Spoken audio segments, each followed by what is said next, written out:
So hello guys, welcome back to my channel. तो last video में हमने देखा था कि हम कैसे टेम्पलेट्स यूज़ कर सकते हैं और कैसे हम यूआरएल सेटअप कर सकते हैं हमारे प्रोजेक्ट के लिए अगर हमारे पास मल्टीपल ऐप्स हैं। ठीक है।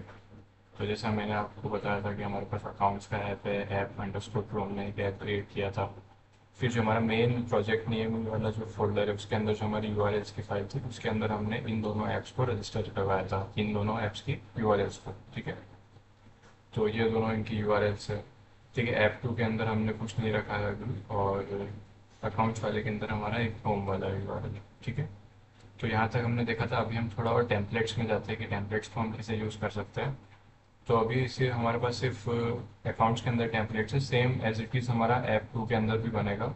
ऐप टू के अंदर भी हमारा टेम्पलेट्स का फोल्डर होगा, टेम्पलेट्स अंडर, फिर उसके अंदर ऐप अंडर स्कोर टू का एक फोल्डर होगा। ठीक है। तो ये एक फोल्डर के अंदर फिर एक और ऐप अंडरस्कोर टू, जो जिस नाम से हमारा ऐप है वही फोल्डर होगा। इसके अंदर फिर हम हमारी HTML फाइल्स, जो भी हमारी फ्रंट एंड की फाइल्स हम लिखेंगे वो इसके अंदर लिखेंगे। ठीक है। तो बिना किसी देरी के हम आज नई चीज़ देखते हैं कि लेट से हमारे पास कोई एक एप्लीकेशन है। आपने भी देखा होगा जैसे हमारे पास ये एप्लीकेशन है, मैं जैसे इस पेज पे जाता हूँ, इस पेज पे जाता हूँ, इस पेज पे जाता हूँ, लेकिन आप देखोगे कि ये जो साइड बार है ये तो कॉमन है सबके लिए। ठीक है। ये यहाँ से कोई चेंज ही नहीं हो रहा है। वैसे ही टॉप का जो बार है ये भी चेंज नहीं हो रहा है, ये हमारे पास दिख रहा है। तो ऐसा तो नहीं होगा कि हर पेज के लिए हमारे पास सेम चीज़ मिलती होगी, है ना? ऐसा तो नहीं होगा कि हर पेज पे हम इसका जो कोड है फिर बार बार लिखते होंगे। तो उसके लिए हमारे पास होता है जिंजर टेम्पलेटिंग। ठीक है। वो कैसे होता है? तो हम एक बेस फाइल बना लेते हैं। तो जैसे यहाँ पर मैं क्रिएट कर लेता हूँ base.html। ठीक है। और यहाँ पर हम इसको जनरेट करवा देते हैं। ये जनरेट करवा लिया हमने। इसके बाद हम क्या करेंगे, इस बेस फाइल को होम फाइल के अंदर हम एक्सटेंड करवाएंगे, मतलब एक तरीके से इनहेरिट करवाएंगे। तो हमको बार बार जो भी चीज़ हमने बेस फाइल में लिखी है ना वो हमको होम फाइल में वापस नहीं लिखनी पड़ेगी। जैसे कि यहाँ पर मैंने एक, चलो सबसे पहले हेडर क्रिएट करते हैं अपन। इसके अंदर नया बार आएंगी। ठीक है। नया बार इसमें आ गया, चलो तो बहुत ही। तो इसमें मैं डायरेक्ट अनऑर्डर्ड लिस्ट के अंदर में एक 5 हम लिस्ट क्रिएट कर लेते हैं। ठीक है। यहाँ पर वो अबाउट कॉन्टेक्ट अस का एक पेज आता है फिर हमारे पास। ठीक है। एक लॉगिन का पेज और साथ में रजिस्टर का। ठीक है। तो ये हमारी कुछ यूआरएल्स हो गई। अभी इसको हम कैसे एक्सटेंड करेंगे? जैसे मैंने ये तो बना लिया है। ठीक है। Base file. अब इस बेस फाइल का मैं चाहता हूँ कोड मेरा होम पेज के अंदर भी आ जाए। तो उसके लिए हम क्या करेंगे, इसको सबसे मैं क्लियर करता हूँ और यहाँ पर हम कर्ली ब्रेसेस लिखेंगे एंड देन ओके। तो इस तरीके का हम जितना टेम्पलेटिंग यूज़ करते हैं ना जब भी, तो हम इस तरीके का इसमें सिंटैक्स यूज़ करते हैं। ठीक है। तो यहाँ पर मैं लिखूँगा एक्सटेंड्स और फिर हमारी फाइल का नाम।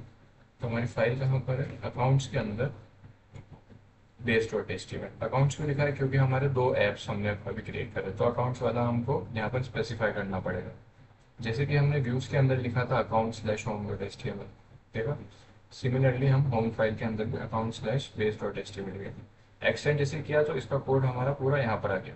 तो अब फिर से हमको होम के अंदर आके ये डॉक टाइप और ये जो हम जनरेट करते हैं ना, ये हमको पूरा कुछ करने की ज़रूरत नहीं है। और उसके पहले बेस फाइल में हम क्या करेंगे, ये हेडर हमने बना दिया। इसके बाद यहाँ पर हम बनाएंगे एक ब्लॉक, ब्लॉक कंटेंट नाम से, और उसको फिर हम एंड कर देंगे। ठीक है। तो एंड ब्लॉक हो गया हमारा, ब्लॉक कंटेंट और एंड ब्लॉक।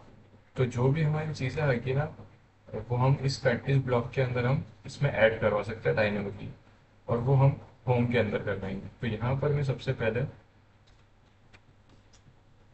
इसको मैं नीचे कर लेता हूँ।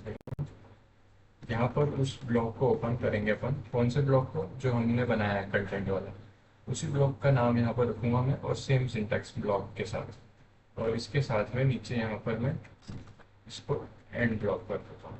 ठीक है। यहाँ पर हमारी एक हेडिंग आ गई h1 टैग में होम पेज। ठीक है, इसके साथ में आप देखोगे बेस फाइल मैंने यहाँ पर एक्सटेंड कर रखी है। बेस फाइल में मेरे पास सिंपल कोड है, पूरा बॉयलेट टेम्पलेट यहाँ पे जनरेट कर रखा है मैंने। इसका टाइटल है यहाँ पर, ठीक है, और यहाँ पर मैंने एक हेडर दे रखा है। तो अभी हम यहाँ पर इसको रन करके देखेंगे।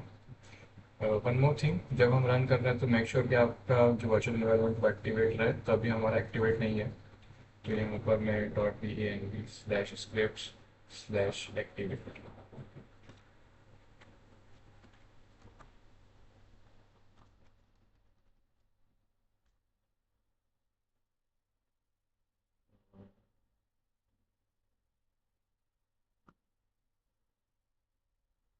ओके, स्क्रिप्ट है यहाँ पर।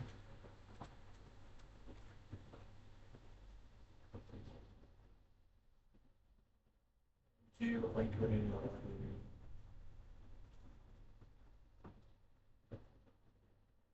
ओके, ये ऑप्शन,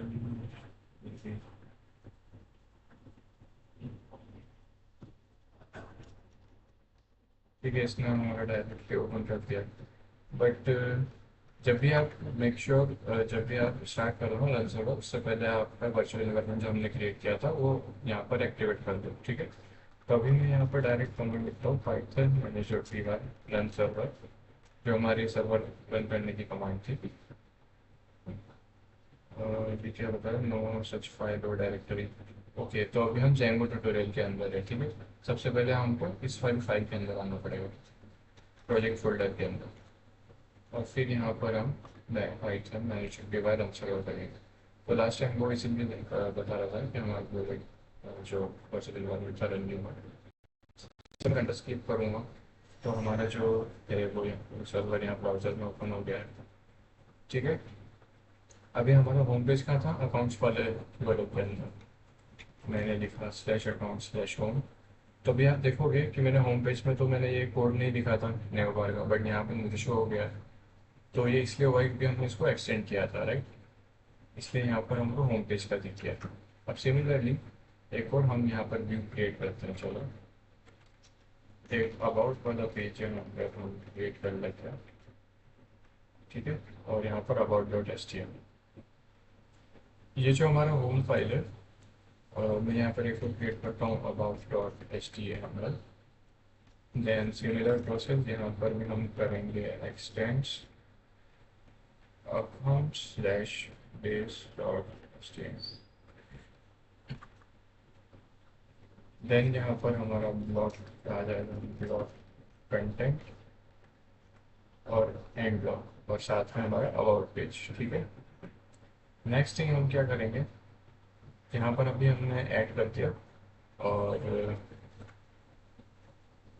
अभी मैं यूआरएल्स वाले में चला जाता हूँ, और यहाँ पर हम एक और पाथ क्रिएट करते हैं, अबाउट। ठीक है, और इस होम की जगह मैं यहाँ पर स्टार लिख देता हूँ ताकि वो सारी चीज़ें इंपोर्ट कर लेगा इसमें से। तो अबाउट वाली यूआरएल जैसे हम हिट करेंगे तो अबाउट वाला फंक्शन कॉल होगा। इस फंक्शन में हमारा जो रेंडर किया है हमने अबाउट रेंडर किया है, तो यहाँ से वो बेस फाइल एक्सटेंड करेगा और उसके साथ में ये कंटेंट अबाउट पेज पे शो हो जाएगा। ठीक है, अभी मैं यहाँ रिफ्रेश करता हूँ तो आप देखोगे अकाउंट्स के अंदर होम में है हम, तो हमें होम पेज शो हो रहा है। अभी मैं यहाँ पर अबाउट लिख देता हूँ, तो आप देखोगे अभी यहाँ पर अबाउट पेज दिख रहा है, लेकिन मेरा जो नेव बार का कोड है वो यहाँ पर भी सेम विजिबल है। ठीक है, इसका मतलब कि हम एक चीज़ बेस फाइल में कुछ भी लिख सकते हैं, जैसे हमारी कोई भी नेव बार होती है दूसरी वेबसाइट्स की, या फिर साइड में डैशबोर्ड्स के अंदर जो साइड में नेव बार होती है, वो सारा हमको बार बार हर पेज के लिए नहीं लिखना पड़ेगा। हम एक ही फाइल में उसे लिखेंगे और वो हम बार बार रीयूज़ कर सकते हैं। जिससे क्या होगा, जो हमारा मेन कंटेंट होगा जो यहाँ पर सेंटर में आएगा हमारा मेन कंटेंट, उसको हम चेंज कर सकते हैं, और वो हमने ब्लॉग बना लिया है कंटेंट नाम से। इस कंटेंट की जगह आप कुछ और भी नाम देख सकते हो, लिख सकते हो, और उसी को आपको यहाँ पे यूज़ करना पड़ेगा जो भी आप बेस फाइल में दोगे ना। जैसे यहाँ पर ब्लॉग कंटेंट दिया है, जैसे एक और हम टाइटल है, अभी हर पेज का टाइटल हमारा अलग हो सकता है, राइट। तो यहाँ पर हम एक और ब्लॉग बनाएंगे, और टाइटल नाम से ही मैंने एक ब्लॉग बना लिया। ठीक है, और यहाँ पर मैंने इसको फिर से एंड कर दिया। एंड ज़रूर करना, अदरवाइज ये वर्क नहीं करेगा। ठीक है, यहाँ पर हमने माई ऐप दे दिया एक हमने। तो माई ऐप अभी जो हमारा बेस फाइल में वो हमने माई ऐप दिया है यहाँ पे, बट बेस फाइल में हमें देने की ज़रूरत नहीं है, तो हम इसे एम्प्टी भी लिख सकते हैं।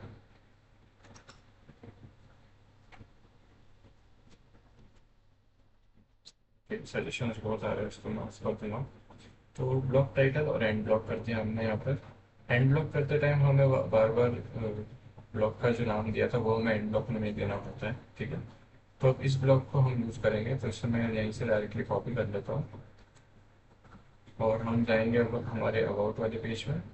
तो अबाउट वाले पेज में मैं लिख के बताता हूँ, पहले मैंने डायरेक्ट पेस्ट किया इसको। और मेरे को सिंपली कुछ टाइटल वगैरह के टैग्स नहीं देने, मेरे को सिंपली यहाँ पर ब्लॉक ओपन करना है और उसे क्लोज करना है एंड ब्लॉक के थ्रू। और इसके पीछे मैंने मेरा जो कंटेंट है, जो बेसिकली टाइटल है, वो मैंने यहाँ पे दे दिया, ठीक है। सॉरी। तो सिमिलरली यहाँ पर फिर हम होम दे देंगे। तो अभी आप देखना, मैं इसको जैसे रिफ्रेश करता हूँ तो अभी यहाँ पर आप अबाउट आ गया है यहाँ पे, ठीक है। वैसे ही अगर मैं यहाँ से फिर अबाउट के बाद में होम वाले पेज पर जाएंगे तो यहाँ पर होम टाइटल शो हो गया। तो ऐसे हम इसको डायनामिकली चेंज कर सकते हैं, जो भी हमारा फ्रंट एंड वाली साइड्स जो भी चीज़ें हैं, ठीक है। और इसमें हम जैसे हम कुछ कैलकुलेशन भी कर सकते हैं, कैलकुलेशंस या फिर कोई वैल्यू अगर हमारे पास आ रही है बैक एंड से, तो वो हम फ्रंट एंड में कैसे दिखाएंगे। तो उसके लिए हम यूज़ करते हैं डबल कर्ली ब्रेसेस, ठीक है। और इसमें हम सिंपली जो भी वैल्यू हमारे पास आ रही है, जैसे मैंने वैल्यू लिख दिया और वैल्यू मेरे पास बैक एंड से कुछ आ रही होगी, तो वो यहाँ पे प्रिंट हो जाएगी। अदर देन दिस, जैसे मैंने 2+2 किया, तो यहाँ पर भी मुझे होम के अंदर 2+2 की जो वैल्यू है वो छोड़ जाएगी।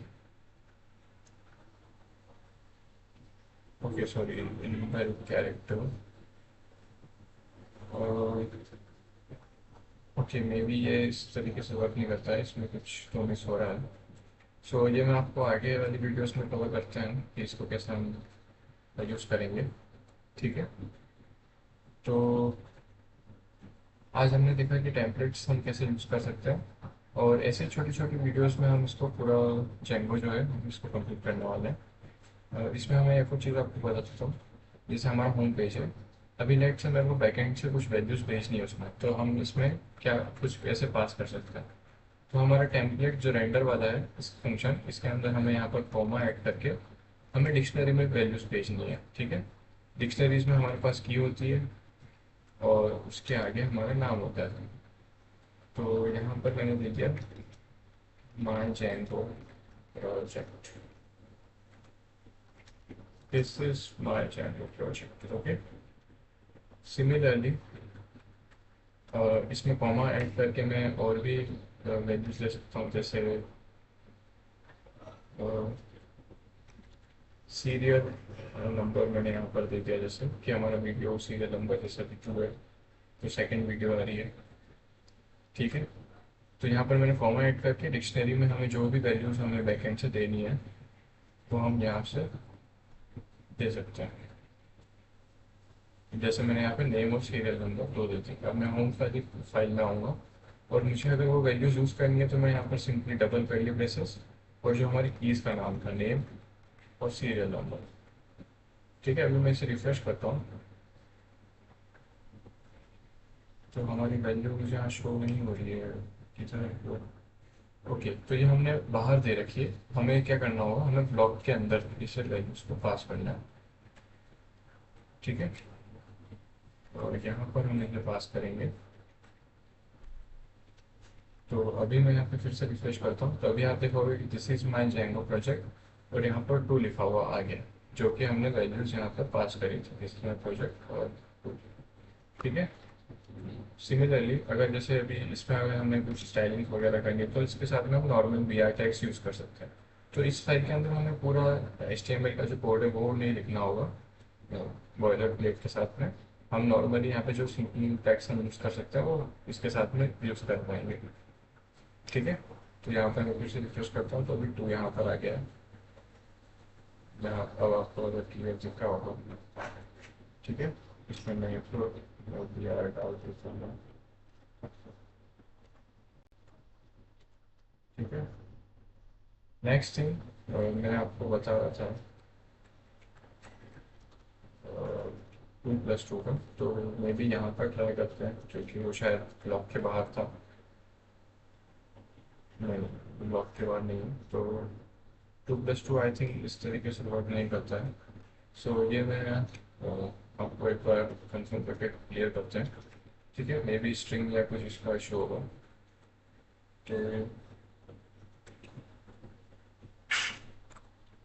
ठीक है। अभी जैसे ये तो अबाउट पेज है हमारा, होम पेज में है, तो this is my like project. और लेट्स से जब कोई यूज़र लॉगिन करता है ना, तो लॉगिन करने के बाद उसको यहाँ पर राइट कॉर्नर पे या कहीं पर भी जहाँ उसके वैल्यू होती है, वहाँ पर हमें बहुत बार शो होता है कि वेलकम और यूज़र नेम आता है वहाँ पे, ठीक है। जैसे वेलकम फ्लैश हुआ, कुछ भी, वेलकम अमन। तो वो कैसे होता है, वो सिमिलर वे होता है। यहाँ पर नेम की जगह हम यहाँ से, यहाँ पर जैसे अमन लिख दिया मैंने, ठीक है। तो नेम के साथ में अमन लिख दिया मैंने, तो यहाँ पर अमन आ गया। और इसको सिर्फ अमन आया है, तो वो कैसे होगा, यहाँ पर हम लिख देंगे वेलकम,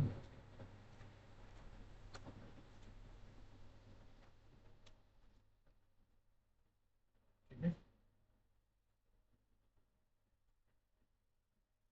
वेलकम। और तो ये हमारा इस तरीके से, हम जो भी स्टैटिक चीज़ है वो हम डायरेक्टली लिख सकते हैं, और जो हमारी डायनेमिक चीज़ें जो हमको बैकएंड से चाहिए जिनकी वैल्यू, वो हम बैकएंड के थ्रू पास कर सकते हैं। इसके अलावा अभी जैसे हमारे पास और भी बहुत सारी चीज़ें होती है, तो हम सारे जो जितनी भी वैल्यूज हो हम ऐसे डिक्शनरी में क्रिएट करते नहीं जाएंगे। अदरवाइज क्या होगा, ये कोड स्ट्रक्चर्ड नहीं रहेगा और इसकी लाइन बहुत आगे लेंथी होती जाएगी। तो उसके लिए हमारे पास एक सेकंड मेथड होता है, बेसिकली मेथड नहीं बट वो एक सेकंड वे होता है, बेस्ट अप्रोच होती है। तो यहाँ पर हम एक कॉन्टेक्स्ट नाम से डिक्शनरी क्रिएट कर लेंगे, और यहाँ पर हम सारी चीज़ें यहाँ पर पास करेंगे। नेम अमन आ गया, सीरियल नंबर यहाँ पर 2 आ गया, ठीक है। तो हमने कॉन्टेक्स्ट नाम की एक डिक्शनरी बना दी, और सेम हमने यहाँ पर सिर्फ कॉन्टेक्स्ट लिख दिया, तो जो हमारा स्ट्रक्चर्ड जो भी डेटा है वो यहाँ पर इस कॉन्टेक्स्ट के अंदर रहेगा, और इसको हम यहाँ पास करेंगे। तो ये थोड़ा विजिबली थोड़ा स्ट्रक्चर्ड वे में रहेगा, ठीक है। और जब हम आगे जाके जब उसकी डीबगिंग वगैरह प्रोसेस होती है तो उसमें भी हेल्प करता है ये। तो इसमें कुछ चेंजेस नहीं आएंगे, ठीक है, एज इट इज ये नॉर्मल वर्क करेगा। तो आज के लिए बस इतना ही। फिर नेक्स्ट वीडियो में हम देखते हैं कि स्टैटिक फाइल्स कैसे हम इसमें ऐड कर सकते हैं, ठीक है। स्टैटिक फाइल्स कॉन्फ़िगरेशन कैसे होता है, मीडिया फाइल्स कैसे होती है। फिर नेक्स्ट वाले वीडियोस में हम आगे देखेंगे कि हम मॉडल्स कैसे क्रिएट करते हैं। मॉडल्स मैंने बताया था, मॉडल मतलब एक टेबल, बेसिकली एक टेबल होती है। अगर हम यहाँ पर एक यूज़र मॉडल बना रहे हैं, इसका सिंपल सा मीनिंग है कि हम एक यूज़र की टेबल बना रहे हैं, दैट्स इट। उसका कुछ और एल्स मीनिंग नहीं निकलता है, ठीक है। तो हम आगे चल के देखेंगे मॉडल्स कैसे बनाएंगे, फिर उसको व्यूज़ के अंदर हम डेटा कैसे फ्रंट एंड से ला सकते हैं, सेव कर सकते हैं, देन फॉर्म्स एंड बहुत सारी चीज़ें। तो हम चलते हैं धीरे धीरे, ठीक है। एंड थैंक यू गाइस, अगर आप मेरी वीडियो देख रहे हैं तो please subscribe my video, please like my video, okay, और प्लीज़ सपोर्ट करना, okay. Thank you guys, thank you.